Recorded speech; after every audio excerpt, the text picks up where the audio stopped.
దారుని శాంతిని తాపము చేయ నరుడై పుట్టిన పురుషోత్తముని కళ్యాణము చూడమురారండి శ్రీ సీతారాముల కళ్యాణము చూడమురారండి కళ్యాణము చూడమురారండి శ్రీ సీతారాముల కళ్యాణము చూడమురారండి దశరథ రాజు సుతుడై వెలసి దశరథ రాజు సుతుడై వెలసి కౌశికి యాగము రక్షణ చేసి కౌశికి యాగము రక్షణ చేసి గుణి సభలో హరి విల్లు విరచి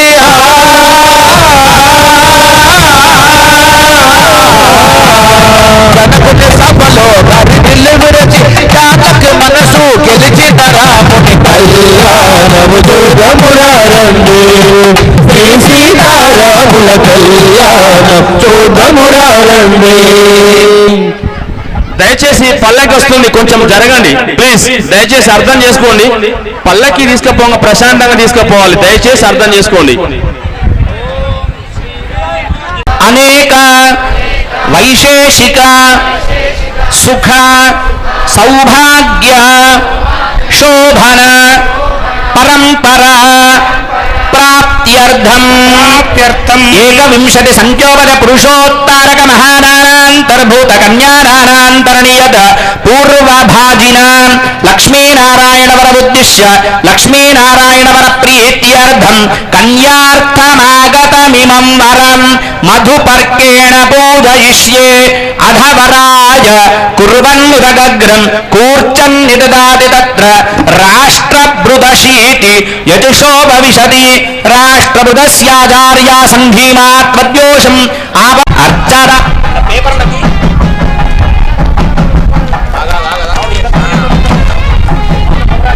యువం వస్త్రాణి పీవసావసాదే యువోరచ్ఛిద్ర మంతవో అసర్గాః అవాతిరతమనృతాని విశ్వర్దేన మిత్రావరుణ సజేఢే దివ్యపీతాంబర వస్త్రద్వయం దత్వా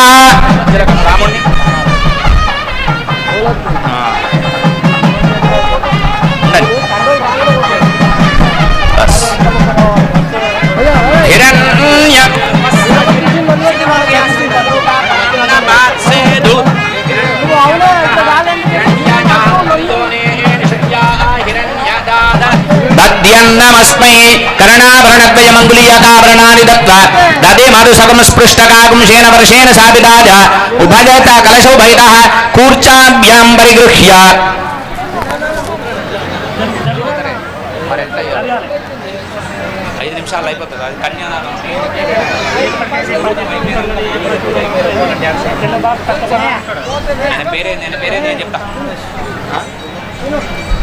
నరేష్ గారు ఒక 5-15 నిమిషాల్లో సుముహూర్తం జీలకర్ర బెల్లం పెట్టగానే అందరూ ఆనందమయంలో ఉంటారు కనుక ఆ ఆనందంలో వీళ్ళ నృత్యం చేస్తే ఇంకా ఉత్సాహం పెరుగుతుంది. ఒక 20 నిమిషాల్లో మీ నృత్య ప్రదర్శించడం జరుగుతుంది. అన్యదా భావించకుండా రాముడి సేవయందు అందరం కన్యాదానంలో అబ్బాయి వైపు ఉన్నవాళ్ళు అమ్మాయి వైపు ఉన్నవాళ్ళు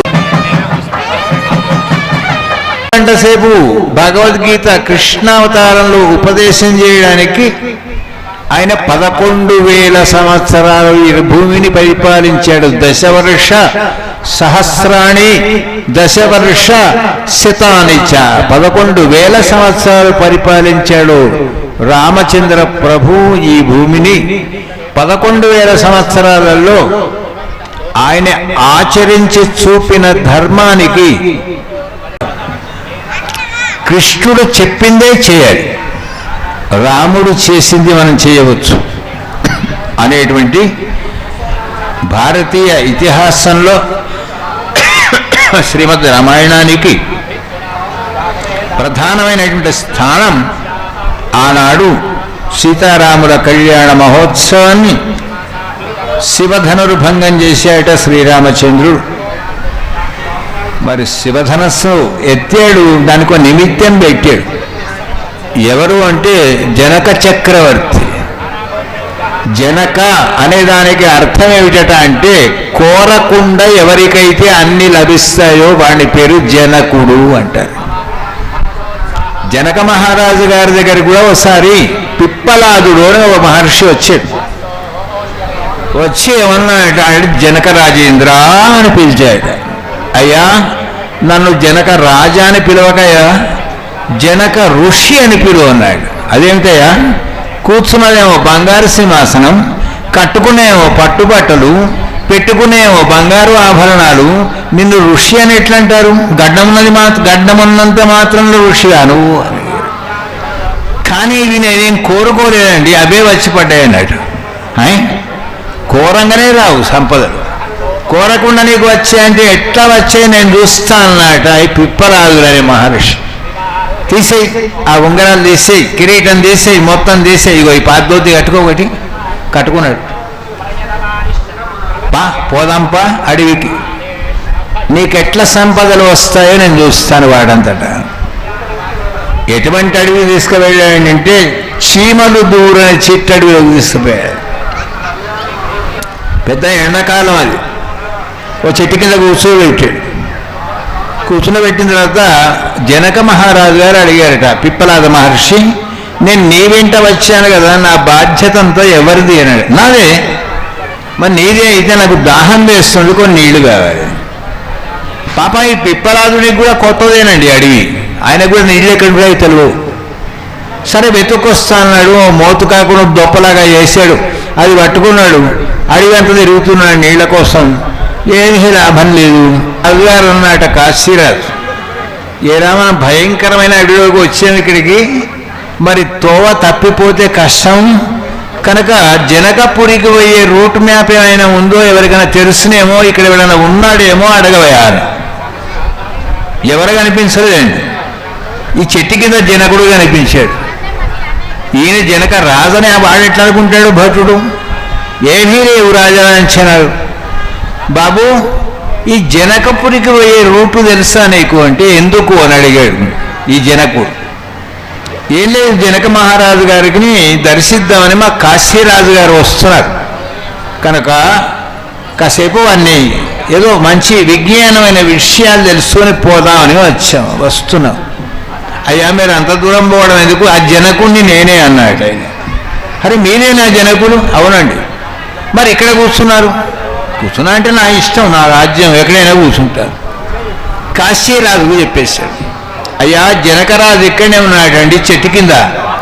అట్లాగా, అయితే ఇంకేం బ్రహ్మాండమైనటువంటి యొక్క టెంట్లు వేసేయండి రా. ఆ రాజుగారు పరివారంతోనే వస్తున్నాడు కాశీరాజు, ఏనుగుల మీద, గుర్రాల మీద, రథాల మీద. ఇంకేం నిమిషంలో టెంట్లు వేసేశారు, సింహాసనాలు వేసేశారు, అందమైన వంటలు చేసేశారు, పందిళ్ళన్నీ అలంకారం చేశారు, దివ్యమైనటువంటి యొక్క ప్రసాదాలని తయారు చేశారు. జనక మహారాజు గారికి స్నానం చేయించారు, పట్టు వస్త్రం కట్టారు, ఆభరణాలు పెట్టారు, కిరీటం పెట్టారు, కవచాలు వేశారు, అన్నీ వేశారు. సింహాసనం మీద కూర్చోబెట్టాడు. కాశీరాజు గారు విసనకర్రతో విసురుతున్నాయట. పిప్పలాద మహర్షి ఆ దొప్పలో నీళ్లు తీసుకొని వస్తే అదేమన్నా చెట్టు కింద కూర్చుండబెట్టినట్టున్నదా వాతావరణం? అక్కడ వేల జనం ఉన్నారట, జై అంటే జై అంటున్నారట వీళ్ళంతా. ఒక అద్భుతమైన రీతిలో ఉంది వాతావరణం అంతా. వెళ్ళాడట. అయ్యా ఇక్కడ జనకరాజు ఉన్నాడా లోపల, నేను ఆయన చూడాలి అన్నాట భటునితోని. ఎప్పపోవయ్య అక్కడ జనకరాజేంద్రుడు కాశీరాజు ఇద్దరు మాట్లాడుకుంటున్నారయ్యా, ఇదంతా మొత్తం కూడా వాళ్ళ కోసం కాపలా ఏర్పాటు చేసి నువ్వు పోవడానికి వీల్లేదన్నాడు. అరే పోనీ నేను వచ్చినట్టుగా జనకుడికి చెప్పండి అని చెప్పారు. ఆయన వచ్చాట బయటకు. మళ్ళీ కిరీటం ఉంది, వస్త్రాలున్నాయి, ఆభరణాలున్నాయి, ఇవన్నీ ఏంటి? అప్పుడు పిప్పలాద మహర్షి అన్నాట, అయ్యా కొందరు సంపదల్ని కోరుకుంటే రావు, కానీ నువ్వు ఏవి కోరుకోకుండా నిన్ను కోరుకునే సంపదలన్నీ వచ్చాయా, ఇక నిన్ను మార్చగలిగిన వాడు లేడు.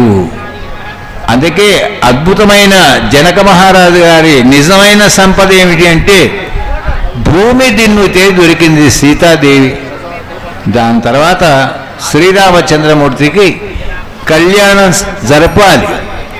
సీతాదేవి ఎత్తిందా మొదలు ధనస్సు రాముడు అంటే సీతనే ఎత్తి. బంతులాట ఆడేటప్పుడు ఆ బంతి ధనస్సు పెట్టినటువంటి పీఠం కిందికి వెళ్ళిపోతే అది సుమారుగా 1,00,000 మంది లేబడితే లేవని ధనస్సు. గౌరవనీయులు అన్నమయ్య పదయజ్ఞం వారిచే నిర్వహించేటువంటి ఈ చక్కటి సంగీత విభావరి కొనసాగుతుంది. ఆసక్తి గల భక్తులు భోజనం చేసి వచ్చి మంచిగా కూర్చొని వినండి. జై శ్రీరామ్. జై శ్రీరామ్. ఉన్న వాళ్ళు వెళ్ళిపోవాలమ్మా. మీరు ఇక్కడ రద్దీగా ఉంటే దేవుణ్ణి గుడికి తీసుకెళ్తాం. మీరు ఎంత ఓపిక ఉంటే అంతసేపు దేవుణ్ణి ఉంచుతామమ్మా. దయచేసి అందరూ స్టేజ్ తీయండి. మన వాళ్ళు అందరూ స్టేజ్ తీయండి. అందరూ వీడియో కెమెరాలకు కూడా దేవుడు కనబడినంత అడ్డంగా నిలబడుతున్నారు. పేరు పెట్టి పిలిచేదాకా చూడగలమ్మా. దయచేసి దిగవలసిందిగా ప్రార్థన. మీ ఇచ్చి మీరే దిగుల్ని. వీడియో కెమెరాలకు కూడా స్వామివారు కనబడట్లేదు. దయచేసి మీరంతా కిందికి దిగితే అందరికీ కన్నుల పండుగగా ఉంటుంది, మహదానందంగా ఉంటుంది. దయచేసి సహకరించాలని మనవి. జై శ్రీరామ్.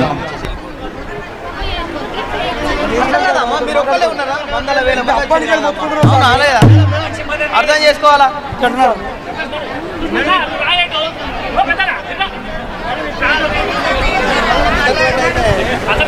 దయచేసి అందరు దిగండి.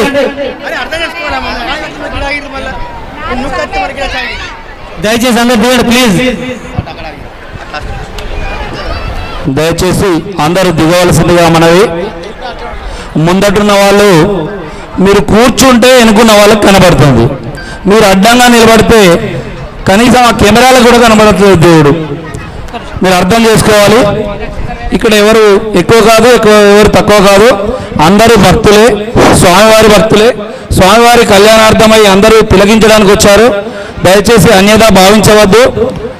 ఎవరిని ఇక్కడ తోసివేయడం జరగదు.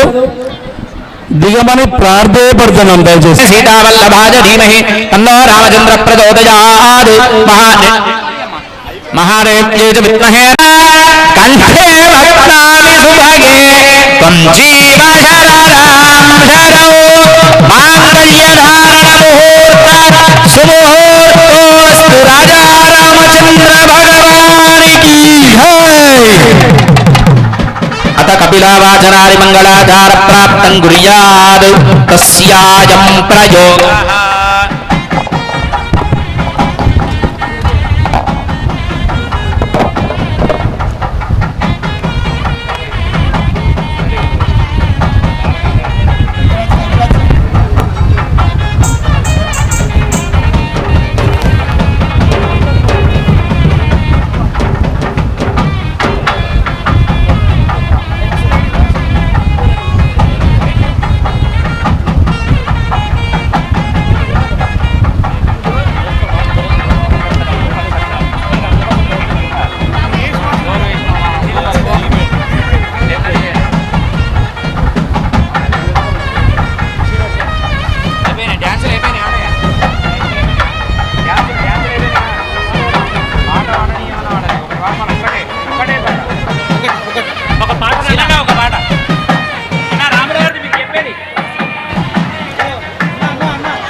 హలో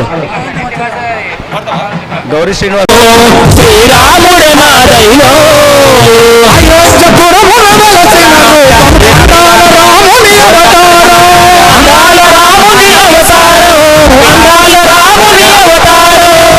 ఆడిన మాటలు తప్పని వైనం, ఆదర్శ రాముని సందేశం, ఆదర్శ రాముని సందేశం, ఆదర్శ రాముని సందేశం. వైకుంఠ రామం వైదేహి రామం సాకేత రామం శ్రీరామం.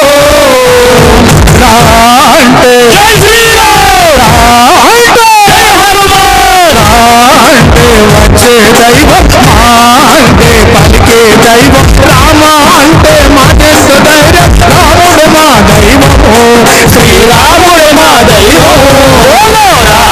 అంటే వచ్చే రాముడితోనే అంటాడు, రామా ఇది ఒకసారి ఆ ధనస్సుపై చూడు అన్నాడు. చూడు అంటే అర్థం ఏంటి, దాని పనేదో చేయవన్నాడు. అక్కడ ధనస్సును రామచంద్రుడు మధ్యన ఉండే 2 వేళ్లతోనే ఎత్తాడటండి. ఆ ఎత్తినప్పుడు రావణాసురుడు రాముడు ఇద్దరు చూస్తున్నారు దగ్గర నుంచి మొదటిసారి ఎత్తాడు. దివ్యమైనటువంటి ఒక ధనస్సును నిలబెట్టాడు. విశ్వామిత్రుని వంక దూచాడు. మళ్ళీ గురువు గారు ఏం చెప్తే చేద్దాం, ఎక్కువ పెట్టవయ్యా అన్నాడు. ఎక్కువ పెట్టాడు. పెళ్ళుమని విరిగిపోతే సభాసదులందరూ కూడా గజగజలాడిపోయినారట. ఆ కళ్యాణం, ఆ ధనస్సు విరిగింది. దశరథునికి అనేకమైనటువంటి యొక్క కానుకల చేత ఆహ్వానం పంపాడట శ్రీ జనక మహారాజు గారు. దశరథుడు పరివారంతో వచ్చాడు. ఆ తర్వాత స్వామి యొక్క కళ్యాణం అత్యంత వైభవంగా జరిగింది. ఒకటే పెళ్లి చేసుకున్నాయండి శ్రీరామచంద్ర. కానీ ఎంత వైభవంగా ఉంది అంటే సీతారాముల కళ్యాణము సూతమురారండి అని అంటాడు. రక్షాబంధనం జరుగుతుంది. నమస్కారాన్ని చేసుకోండి. గట్టి మేడం. శ్రీకృష్ణ పరమాత్ముడు ఎన్నో కళ్యాణాలు చేస్తున్నాడు.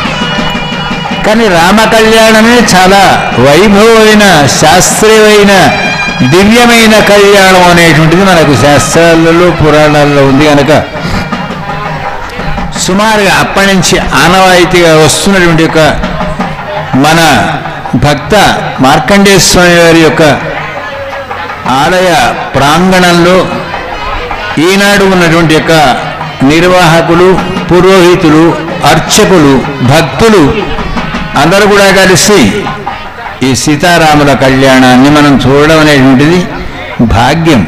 ఒకటి ప్రతి స్త్రీ కోరుకుంటుంది రాముని లాంటి భర్త పుట్టాలి, కావాలి అని కోరు.